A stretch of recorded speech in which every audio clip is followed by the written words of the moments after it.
प्रेक्षकांचं पुन्हा एकदा स्वागत.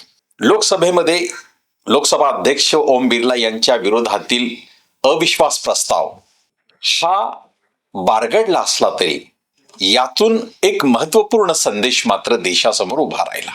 खरं तर राजकीय पक्ष जेव्हा आपली वाटचाल करतात तर राजकीय पक्ष खास करून तीन निष्ठा त्यांच्या तपासल्या जातात.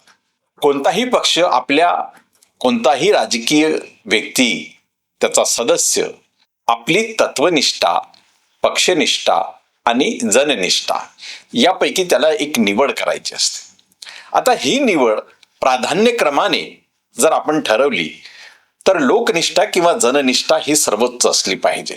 तत्वनिष्ठा हा राजकीय भूमिकेचा भाग असतोच आणि ती भूमिका ज्या पक्षाशी असते ती पक्षनिष्ठाही असतेच.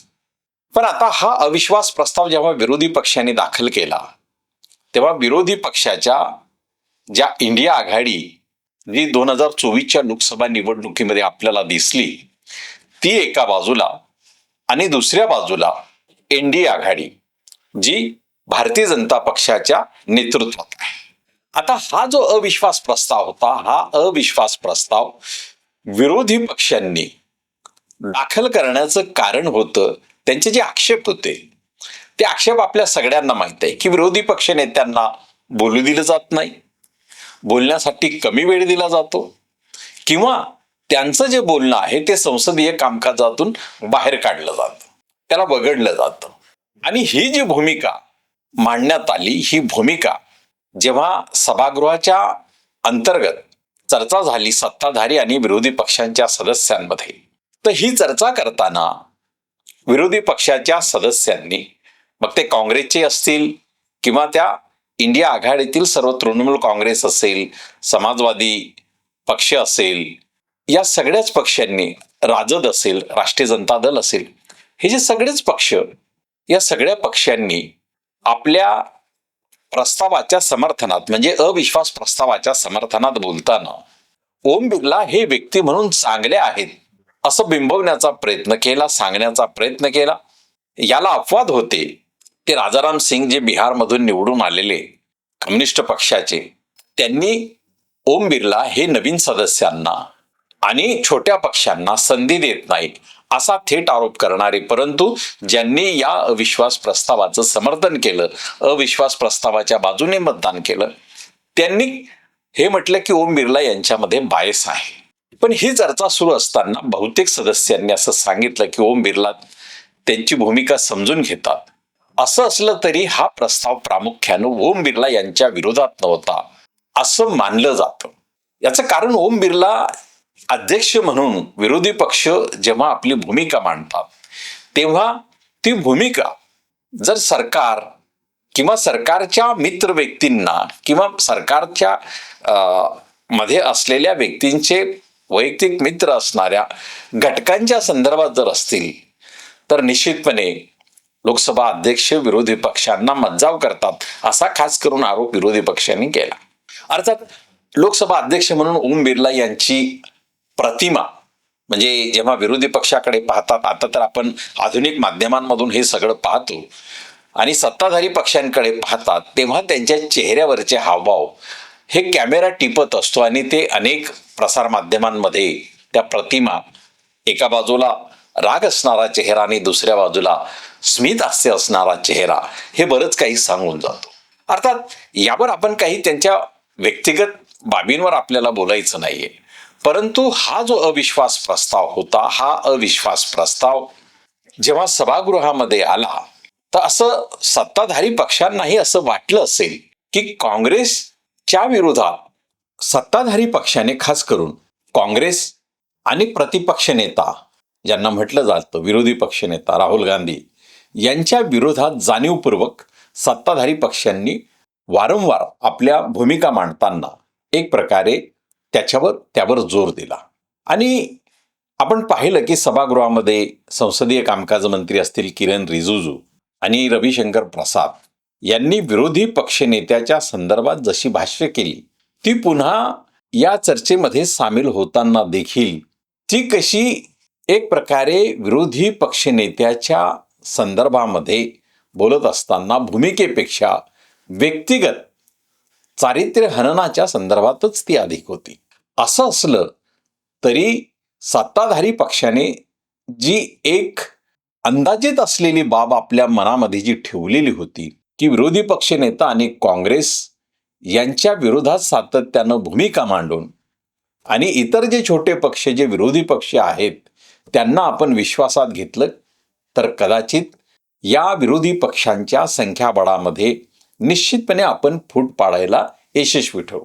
परंतु जेव्हा प्रत्यक्षात मतदान झालं त्या मतदानामध्ये सत्ताधारी पक्षाची जी मतं आहेत, जी आघाडी आहे, म्हणजे ओम बिर्ला यांच्या विरोधातला जो प्रस्ताव बारगडला किंवा मंजूर झाला नाही तो 292 विरुद्ध 230 म्हणजे अशा फरकाने, म्हणजे 292 प्रस्तावाच्या विरोधात तर 230 प्रस्तावाच्या बाजूने पडले. आता हा जो फरक आहे हा फरक तोच आहे की 2024च्या लोकसभा निवडणुकीमध्ये सत्ताधारी एनडीए आघाडीला मिळालेल्या जागा ज्यामध्ये नितीश कुमार आणि चंद्राबाबू नायडू यांचा महत्वपूर्ण सहभाग आहे त्या जागा एकूण 292 या एनडीए आघाडीच्या, ज्यामध्ये 240 या भारतीय जनता पक्षाच्या आणि विरोधी पक्षांकडे ज्या 230 जागा ज्या 2024च्या लोकसभा निवडणुकीमध्ये स्पष्ट झालेल्या होत्या त्या कायम राहिल्या. म्हणजे सत्ताधारी पक्ष विरोधी पक्षातील एकही मत फोडू शकलेला नाही. आणि ही सर्वात महत्वपूर्ण बाब अशी आहे की या सभागृहातील भूमिकेमागची जी नैतिकता आहे ती नैतिकता विरोधी पक्षाने पूर्णपणे ताकदीनिशी दाखवून दिलेली आहे. लोकशाहीमध्ये सत्ता ही संख्याबळावर अवलंबून असते, परंतु संख्येमागची वैचारिक जी मोरॅलिटी आहे ती मोरॅलिटी ही बरंच काही सांगून जाते असं विरोधी पक्षाच्या सदस्यांनीच थेट म्हटलेलं होतं. म्हणून हा जो प्रस्ताव होता हा प्रत्यक्षात ओम बिर्ला यांच्या विरोधात दिसत असला तरी तो मुख्यतः पंतप्रधान नरेंद्र मोदी यांच्या एकूणच सत्तेच्या भूमिकेविषयी किंवा सरकारमधील त्यांच्या भूमिकेविषयी होता असं अनेक तज्ज्ञांचं मानणं आताही आहे. या लोकसभा चर्चेमध्ये जेव्हा आपण एक गोष्ट पाहिली की रविशंकर प्रसाद यांच्यासारखे मंत्री जेव्हा या प्रस्तावावर बोलत होते आणि त्यांच्या बोलण्याच्या दरम्यान विरोधी पक्षनेते राहुल गांधी जेव्हा उभे राहिले बोलायला तेव्हा आपल्या मागच्या बाकाच्या सदस्यांना ते अगदी असं म्हणत होते की चिढा चिढा, म्हणजे एकेरी संबोधन करून ही जी काही एकेरी संबोधनाची एकमेकांना मतभेदांऐवजी प्रतिपक्षाऐवजी विरोधी पक्षाऐवजी अगदी शत्रू पक्षासारखी जी भावना सभागृहातच दिसून येते ती लोकशाहीच्या दृष्टीने काळजी करणारी बाब आहे, काळजी वाटणारी बाब आहे, चिंता करायला लावणारी आहे. सत्ताधारी आणि विरोधी अशा दोन्ही सदस्यांचं लोकसभा सभागृह आणि राज्यसभा सभागृह देखील त्यात आहेच. तर ही सभागृह देशाचं प्रतिनिधित्व करतात, म्हणजे देशाच्या 140 कोटी जनतेचे प्रतिनिधी त्या सभागृहात असतात. त्यामुळे ते सभागृह सत्ताधारी किंवा विरोधी असं कोणाचं एकाचं नाही तर सर्व पक्ष, सर्व सत्ताधारी, सर्व विरोधी पक्ष मिळून ते सभागृह आहे. आणि म्हणून सभागृहाच्या नेतेपदी म्हणजे जेव्हा लोकसभा अध्यक्ष यांची निवड होते तेव्हा त्यांची पक्षीय भूमिका ही बाजूला पडली पाहिजे, ते निष्पक्ष झाले पाहिजेत, पक्षविरहित झाले पाहिजेत. सत्ताधारी पक्ष आणि विरोधी पक्ष अशा दोन्हींकडे पाहण्याचा त्यांचा दृष्टिकोन, संधी देण्याची त्यांची भूमिका समान असावी या मुद्द्यावर या चर्चेमध्ये विरोधी पक्षाने सर्वाधिक जोर दिलेला आहे. आणि त्यामुळे हा प्रस्ताव हा काही वेळोवेळी येत नाही, तो लोकसभाच्या इतिहासामधील त्या सभागृहाच्या इतिहासामधील अतिशय बोटावर मोजण्या इतक्या म्हणजे 3 ते 4 वेळा आलेला हा प्रस्ताव.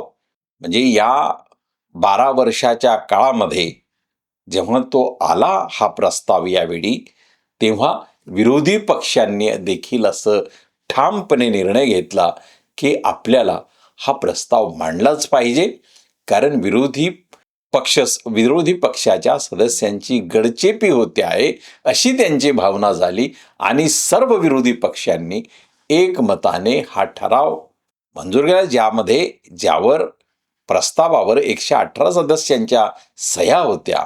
याचाच अर्थ विरोधी पक्षांनी किती ताकदीने हा प्रस्ताव आणलेला होता. त्यामुळे हे विरोधी पक्षांना देखील स्पष्ट होतं की हा प्रस्ताव आपण जिंकू शकत नसलो तरी आपली जी भूमिका आहे ती भूमिका जनतेसमोर नेऊन आपण जनतेचा आवाज जो विरोधी पक्ष म्हणून मांडू दिला जात नाही त्याची रेषा मोठी केली पाहिजे, तो रुंद केला पाहिजे.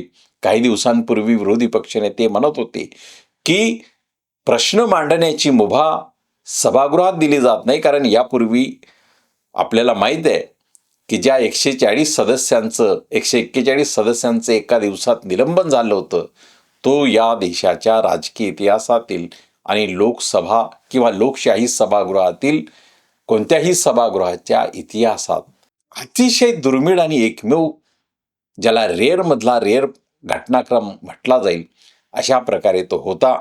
आणि त्यामुळे जो आवाज दाबला जातो आहे म्हणून संसदेत आवाज मांडता येत नाही, म्हणून रस्त्यावरची लढाई करण्यासाठी किंवा रस्त्यावर उतरण्यासाठी विरोधी पक्षनेते राहुल गांधी यांनी ज्या 2 पदयात्रा देशभरात काढल्यानंतर अनेक राज्यांमध्ये निवडणुकीच्या निमित्ताने त्यांनी पदयात्रा केल्या, परंतु त्यातूनही काही भागत नाही. आणि आता विरोधकांचा आवाज 2024च्या नंतर लोकसभेमध्ये मोठा झालेला आहे आणि हा आवाज आता दाबता येणार नाही, हा संदेश या अविश्वास प्रस्तावातून विरोधी पक्षांनी सत्ताधारी पक्षाला दिलेला आहे आणि जनतेसमोर आपली जननिष्ठा ही दाखवलेली आहे.